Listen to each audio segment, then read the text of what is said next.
Good day, everyone. This is Shakita. I am coming to you with a leadership tip today. And this tip is entitled Leading Ourselves First. Again, leading ourselves first. I've recently been reflecting on this for myself, and I'll share it with you as well because I think it's a really great thing that we all should be doing. We all should make sure we're leading ourselves first, regardless of if we are a career professional, a career executive, and team member, a supervisor, a manager, an entrepreneur, a CEO, regardless of your position, even if you're a community advocate, you have to make sure that you have self leadership, that you're able to lead yourself first, that you're able to be the example of what you want. So, the the term self leadership has been defined by professionals as the practice of intentionally influencing your thinking, feeling, and actions towards your objective. So, how you think, feel, or act towards your objective. So, if your objective is to make sure that you're productive in your teams, that your business is productive, you have to make sure that you are doing specific actions for yourself to make sure you're leading that service to be how you want it to look, to make sure that we have all reflected on how we act, what we do, what we say, and to make sure that those things reflect what we want given back to us. So we have to look at how we're developing ourselves to be great leaders, to be great business owners, to be great employees, to be great team members. How are you developing yourself? How are you building yourself up so that you are capable in this changing world? We often look at how someone else lead or manage. We look at bad, we always try to point out how we have bad supervisors, how our supervisors are not dependable, how they or don't have the skills they need to have. They're unlearned, they're lazy, they may procrastinate, they're not approachable, they are harsh, they don't know what they're doing. So we have all of these things that we say about our management, but we need to make sure that to know that we understand that when we step into those positions, that those same things others will say about us.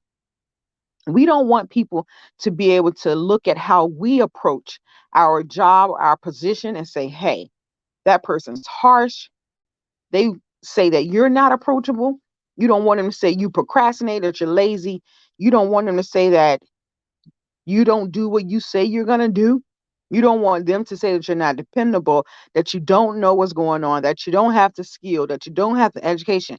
You don't want those same things to be said about you. So, in order to make sure they are not said, you have to make sure you're checking yourself, that you examine your actions, your behaviors, how you think about the project that you're doing, how you think about your team members, how you display, what behaviors you display that will make them see things that are negative in your life.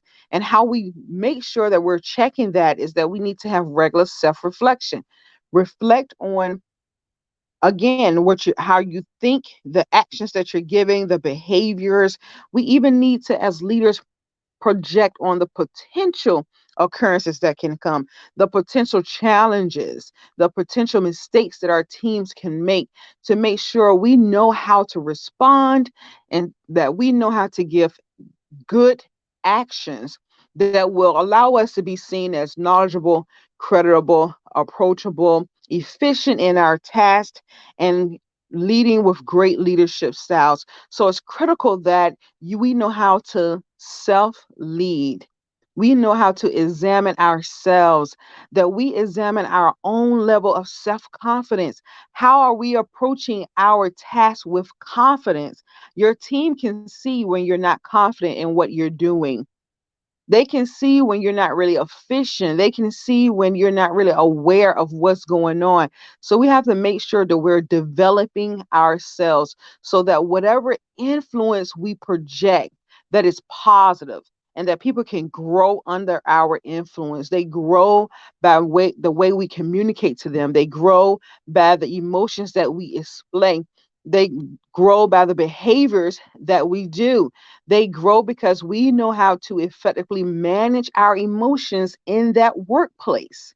So we have to make sure that we as leaders, that we know how to lead ourselves first before we try to dominate and lead and spread all of our leadership energy somewhere else and on someone else, so that we are learned individuals ourselves. So that's my tip for you. You get up and lead, and you make sure you lead with self leadership first, knowing your own weaknesses, your own strengths, and know that what those bad things you once said about someone else's leadership, that no one can find those things in you. You be well.